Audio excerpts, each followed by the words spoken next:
मुंबईला पावसाचा red alert. उद्या अतिवृष्टीचा हवामान विभागाचा इशारा। त्यामुळे आठवड्याच्या पहिल्याच दिवशी नोकरदारांची धावपळ उडण्याची शक्यता। रायगडमध्ये सकाळपासून मुसळधार पाऊस। नद्या नाले तुडुंब भरून वाहू लागले। किनारपट्टी लगतच्या गावांना एनडीआरएफची करडी नजर। पालघर जिल्ह्यामध्ये गेल्या 4 दिवसांपासून पाऊस। उद्यापासून 4 दिवस पालघर जिल्ह्याला हवामान खात्याकडून येलो अलर्ट। सिंधुदुर्गमधल्या आंबोलीमध्ये वर्षा पर्यटनासाठी पर्यटकांची गर्दी। निसर्ग सौंदर्याने बहरलेला आंबोलीचा परिसर पाहण्यासाठी मोठ्या संख्येने पर्यटक सिंधुदुर्गमध्ये दाखल। रायगडमधला मांडले धबधबा प्रवाहित। मांडले गावामध्ये मंडप अशी या धबधब्याची ओळख। धबधबा पाहण्यासाठी पर्यटकांची गर्दी। ऐन पावसाळ्यामध्ये अकोल्यावरती जलसंकट। उद्यापासून शहराला आठवड्यातून 1 दिवस पाणी पुरवठा। काटेपूर्णा प्रकल्पामध्ये फक्त 12.77% उपयुक्त जलसाठा शिल्लक। 11वी प्रवेशासाठी शेवटचे 2 दिवस। पहिल्या फेरीमध्ये फक्त 71,000 प्रवेश। उर्वरित 3,25,345 जागांवरती प्रवेश होऊ शकले नाहीत। आज मध्य रेल्वे मार्गावरती मेगा ब्लॉक। ठाणे ते कल्याण 5व्या आणि 6व्या मार्गिकेवरती मेगा ब्लॉक। तर लांब पल्ल्याच्या गाड्या जलद मार्गावरती वळवण्यात येणार। हार्बर रेल्वे मार्गावरती ठाणे ते पनवेल तसंच वाशी आणि पनवेलच्या दरम्यान अप आणि डाऊन मार्गावरती मेगा ब्लॉक। पश्चिम रेल्वे मार्गावरती बोरिवली ते अंधेरीच्या दरम्यान अप आणि डाऊन जलद मार्गावरती मेगा ब्लॉक। दुपारी 3 वाजेपर्यंत मेगा ब्लॉक असल्यानं लोकल सेवेवरती परिणाम। घाटकोपर होर्डिंग दुर्घटनेला रेल्वे पोलीस जबाबदार। पोलिसांनी कारवाई करण्यात निष्काळजीपणा केल्यामुळे दुर्घटना घडली। मुंबई महानगरपालिकेचे राज्य मानवाधिकार आयोगाच्या पुढे प्रतिज्ञापत्र दाखल। होर्डिंग कायद्यातील सुधारणांच्यासाठी समितीची स्थापना करण्यात येणार। घाटकोपर होर्डिंग दुर्घटनेसंदर्भात विधान परिषद सदस्य सुनील शिंदे यांनी केली होती लक्षवेधी। दादर रेल्वे स्थानकाच्या बाहेरील अनधिकृत फेरीवाल्यांच्या विरोधामध्ये महानगरपालिकेची धडक कारवाई। उच्च न्यायालयाच्या निर्देशांनंतर महानगरपालिकेची कठोर कारवाई। मुंबई साखळी बॉम्बस्फोट प्रकरणामध्ये गँगस्टर अबू सालेमला मुंबई सत्र न्यायालयाचा दिलासा। अटक झाल्यापासून शिक्षा होईपर्यंतचा 12 वर्षांचा कारागृहामध्ये घालवलेला कालावधी शिक्षेमधून माफ करण्यात मान्यता। दिल्ली विमानतळावरील टर्मिनलचं छत कोसळल्याच्या दुर्घटनेनंतर आता देशातील सर्व विमानतळांचं स्ट्रक्चरल ऑडिट होणार।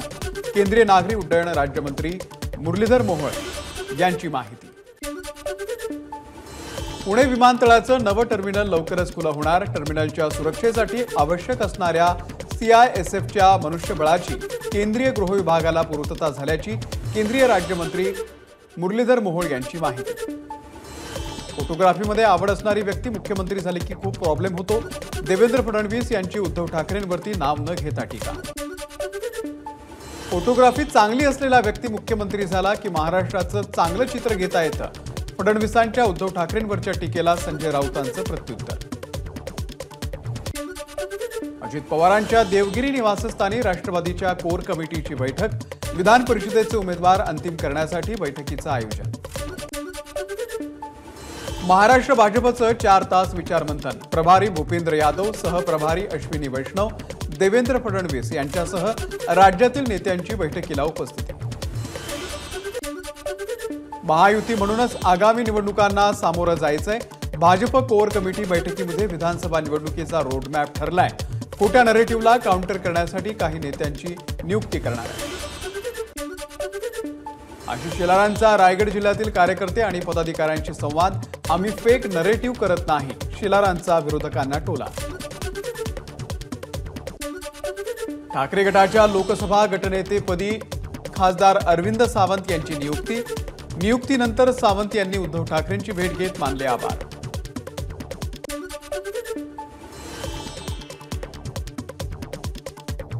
अर्थसंकल्पाला मान्यता मिळाली नसताना GR काढता येत नाही। हा सभागृहाचा हक्कभंग होतो की नाही? मुख्यमंत्र्यांनी GR पटलावरती ठेवल्यावरती विरोधी पक्षनेते विजय वडेट्टीवार यांचा सवाल। 15 जून रोजी शाळा सुरू झाली तरी विद्यार्थ्यांना गणवेश मिळाला नाही। या सर्व सिस्टममध्ये गैरकारभार झाला। यावरती चर्चा करायला पाहिजे। विधान परिषदेचे विरोधी पक्षनेते अंबादास दानवेंची मागणी। सुजाता सौनिक राज्याच्या पहिल्या महिला मुख्य सचिव होण्याची शक्यता। सेवा ज्येष्ठतेनुसार सुजाता सौनिक यांच्या नावाची सर्वाधिक चर्चा। पुण्याच्या इनामदार वाड्यातील मुक्काम पूर्ण करून संत तुकोबांची पालखी मार्गस्थ। इनामदार वाड्यातून पालखी बाहेर पडल्यानंतर वारकऱ्यांकडून तुकाराम माऊलीचा जयघोष। नगरच्या श्रीरामपूरमध्ये संत निवृत्तीनाथ महाराजांच्या पालखीचं उत्साहामध्ये स्वागत। 9व्या दिवशी पालखीचं श्रीरामपूर मार्गे प्रस्थान। नागरिकांकडून ठिकठिकाणी पालखीचं स्वागत।